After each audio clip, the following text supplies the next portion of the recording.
pleasant feeling saying I'm going to turn up and answer all the points made by the previous presenter. Good morning, everyone, and what a pleasure it is to be in Southampton. I'd like to say that that's because I only live in Hayling Island, so I would have had a quick journey here, but sadly my week is full of speeches, so I actually travelled here from central London and on to Liverpool this afternoon, so not quite when I said I'd come and speak here, I was hoping it would mean I'd sleep in my own bed, but regrettably not. Southampton is a city that I'm immensely fond of, actually, not least of which because my son was born here nearly 21 years ago, but actually I have a particular fondness, you'll be delighted, I hope, to hear, for the port. You might be thinking, why is that? It's a bit of an odd thing for Sarah to be fond of. But I started my career as a marine environmental scientist working for what is now DEFRA. And very many years ago, so I'm going back to the early mid-90s, I recall being out at sea in particularly horrible weather, conducting marine surveys, sediment grabbing, seabed bathymetry, and the weather got worse and worse and worse. I remember standing on the fishing deck at the back of the ship, and all you could see was sea, and all you could see was sky, and we got lots of big gear flying around the place, and it was cold, and it was wet, and then it started to snow. So if you want to connect the first video this morning around respect for the sea, and Southampton as a wonderful haven, having been at sea in that environment, there we are, the two things connect. I have never been so pleased to see Southampton before or since, although clearly I do visit IKEA for wardrobes. So I'm delighted to be here, and I'd really like to thank the organisers for asking me to speak today on the topic of the changing European logistics landscape, and in particular the role that technology and innovation has in enabling us to take advantage of that. So as you will have seen from my biography, aside from having what passes for a day job as the Chief Executive of BMT Group, in December last year I also took up the role of the Vice Chair of Maritime UK, the overarching trade association of trade associations for the maritime sector in the UK. In that role I have learned very much more than I ever knew was possible about the broader activities and perceptions of our sector. So I'll give you some facts and figures. We're a sector who have an enviable reputation globally. We collectively contribute over £40 billion to the UK economy, which is larger than automotive, aerospace and defence. We employ in the order of 1 million people, and with 95% of goods conducted, trading goods conducted by sea, I think we are a sector whose contribution has not always been as understood and valued as it should be. As a sector, we are and always have been international by design. As such, we naturally look outwards because we are heavily influenced and can take advantage of geopolitical events and trends. We've historically anticipated and responded very well to these with our approach to commerce and business models. However, it is fair to say that the rate of change is increasing, or if you don't believe that, the types of changes are increasing. Today, you've heard the B word once, you're going to get it again in a moment. We are seeing the impact of dynamic and rapidly changing policies. Not least, or perhaps most importantly for now, our trading relationship with and across Europe, in whatever Brexit outcome is realised and whilst it's being negotiated. But Europe isn't our only challenge. We must plan for increasingly nationalistic global trading agendas, which we can already see emerging through interventions such as America First and Chinese Belt and Road. We are already witnessing increasing competition from international players such as Singapore, Hamburg and Hong Kong. And only last week I was in Antwerp, Rotterdam and Amsterdam and could see the level of investment that's going in there. We are feeling the pressure to address our environmental impact, you saw it writ large in the video earlier, and we can perceive the threat of new entrants as we watch traditional industries such as automotive, retail and the services sector being disrupted by technology-led innovations courtesy of non-traditional players like Uber, Google and Amazon. This environment drives uncertainty, but that is not a place that we can afford to dwell in. We have to respond and we have to adapt. through improved investment, innovation, and, most importantly, collaboration. This can only be truly enabled by business leaders adapting mindsets towards more flexible, agile business models in consort with government and other stakeholders. In setting out the challenges we face, I am pleased to see that interest in the sector has accelerated recently and continues to grow. This has undoubtedly been partly due to the debate concerning Brexit, and regardless of your views on the topic, Brexit has served to highlight the importance of the sector, both to the government and to the people of the UK generally. I see this as a huge opportunity. I'm especially pleased that the UK is taking a leading role in maritime science, technology and innovation. This leadership is in many ways encapsulated in the UK Government's Maritime 2050 report, which was launched in January this year. I encourage you all to engage with the report, which charts the UK's course to maritime growth. It has a necessary major focus on how we can achieve and sustain competitive advantage through the smart exploitation of technology, new business models, exploitation of human capital, and most importantly, how we can accelerate progress and improve our chances of success through much closer partnerships between government, academia and industry.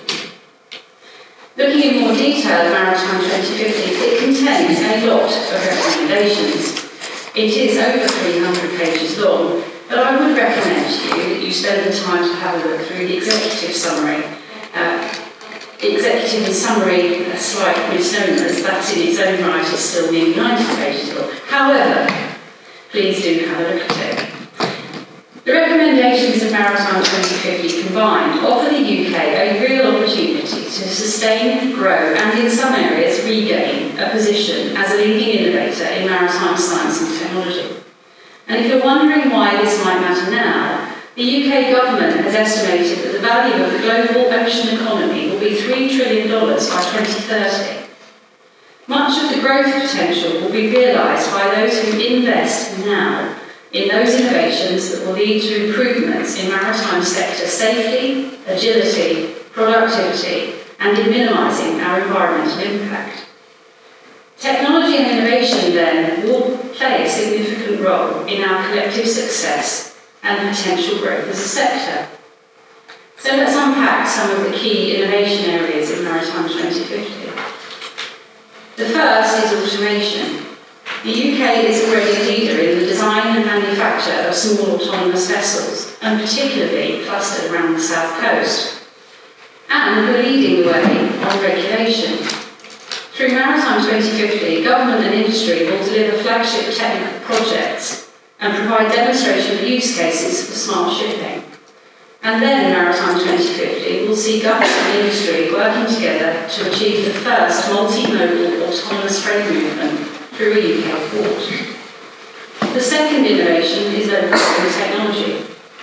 IMO has set our sector a massive and progressive challenge to reduce carbon emissions by 50% by 2050.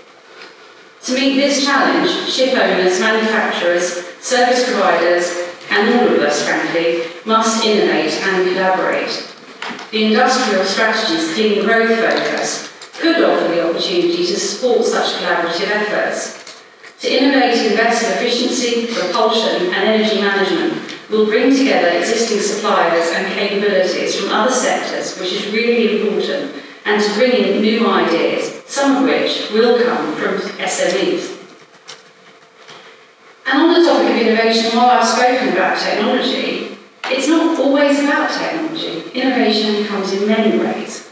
For example, the UK has an excellent reputation in the development of safe maritime operations. Our historic and ongoing influence is evident in maritime regulation worldwide today. And our model of the Maritime Accident Investigation Branch, which was established during the 1980s, has been adopted in many countries worldwide. Additionally, our approach to the optimal training of people at sea is evident across the world. A notable example being the way that the Royal Navy's command and branch structures and training techniques can be observed in many other navies. And this segues neatly into our people. Whilst advanced technology will transform logistics operations, instead of using technology solely to drive cost efficiencies, which, let's be honest, is often a euphemism for reducing the number of people, well-considered integration of people and technology, taking people out of the loop where safety and drudgery can be overcome, and instead delivering role augmentation and human systems partnerships will enhance performance and productivity. This will need highly trained, motivated and committed personnel, or we simply won't make the technology work for us. In the war for talent, we therefore must up the image of our sector so that we don't literally miss the boat. So this opportunity is exciting and compelling. However, investment into advanced technology, its adoption and integration, and a forward-leaning approach to how we best employ our workforce will be essential to take full advantage of this compelling future. For this conference, the challenge then is how to respond and take advantage of the changing nature of European trade and wider trade relationships between nations. Plan for demographic and social changes, adapt and adopt innovative business models, embrace advanced technology, and be ready for a range of potential trade futures. So looking at the changing European logistics landscape, let's just speculate for a moment about how our European maritime world could look in an advanced technology future. We can see smart ships exploiting advanced navigation and communications technologies enabled by onboard sensors and intelligent systems, using lightly manned, semi-autonomous and in time unmanned fully autonomous capabilities. Oops, apologies, just got my notes. Sorry, I should have printed it out. This is the downside of going high-tech instead of low-tech. Sadly, my iPad has become autonomous. And it's still good. So we've got these autonomous things, here we go. These autonomous things, rather like my iPad, will operate seamlessly with digital interconnected ports, which use autonomous trucks and remotely operated cranes that drive up efficiency and productivity and take humans out of dangerous activities. At the same time, logistics and asset data from a whole range of disparate sources can be handled using technology such as blockchain, which will quickly, securely and accurately connect owners, operators, hauliers, traders, insurers and supply chains, and possibly even the end customer, with real-time information about their products or their assets. Fully realised, these technologies will create an innovative, connected trading ecosystem which will completely transform the maritime logistics world that we know today. For example, greatly enhanced speed and productivity of shipping could credibly drive a change to the type and volume of goods and services which are traded by sea, whilst the adoptions of technology-enabled security enhancements will increasingly influence customer choice about where trade takes place and who with, in a world where cyber and piracy threats may well disrupt established trading routes. Short sea and coastal shipping, which you heard mentioned earlier, could offer credible alternatives to road and rail transport, moving goods and material around the country rather than through it. This will offer real opportunities to re-energise smaller ports and coastal communities through jobs and investment. We therefore need to consider the entire logistics value chain in this debate, looking at cross-modal efficiencies and impacts, and understanding not just the economic benefits, but also the environmental, employment and geography aspects. I'm sure that for many of you in the audience you can envisage this future, but if anyone thinks it sounds infeasible, many of the things that I've just mentioned already exist or are under trial today. So how do we, as an enterprise, deliver against this technology innovation? Recently, a significant level of effort has been expended by industry and academia, supported by government, to establish a maritime research and innovation hub, MARI UK. MARI UK is an open consortia aimed at creating something bigger than the sum of the parts by pooling collective investment in maritime sector innovation. The founding members are BAE, BMT, Babcock, Rolls-Royce, Shell, Kinetic and Lloyd's Register, together with the universities of Newcastle, Southampton, Strathclyde, UCL and the Society of Maritime Industries. This core group of Marine UK companies and universities have been working together to generate national scale funding and support. We are reaching out now, having garnered that support. We aim to create in Marine UK both a large enough critical mass and regional spread such that we can collectively prioritise resource for the maritime sector to achieve the Maritime 2050 vision. It will provide much needed coordination and collaboration across our diverse industry, but it's not about bricks and mortar. There is no new building. Marine UK will be a hybrid physical and virtual collaboration environment encompassing a range of centres that already exist, with a small team in Glasgow and the University of Strathclyde who will develop a prescriptive research and innovation programme delivered by industry needs. It will focus on the key drivers of business productivity, safety, environmental technologies and regulation, autonomy and cost reduction. The focus will be on mid-technology readiness and innovations that address the value of opportunity between discovery and research and commercialisation with a focus on technology and systems. To make this work for all our benefit and to realise the technological opportunities within Maritime 2050, we must build a culture of real collaboration within our sector, one that does not, I regret, have a long tradition of collaboration. So that requires us all to change. We have made real progress, but there is more to do. And for real innovation, we need to have some vision and ambition. In 1962, President John F. Kennedy set out a goal, putting a man on the moon within a decade. It was achieved 50 years ago next month.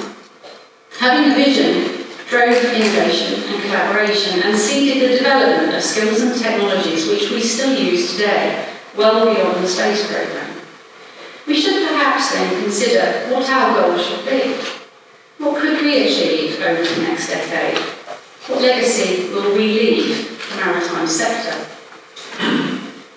So to conclude, we face a future that is full of complex political, sociological, technological, environmental and financial challenges.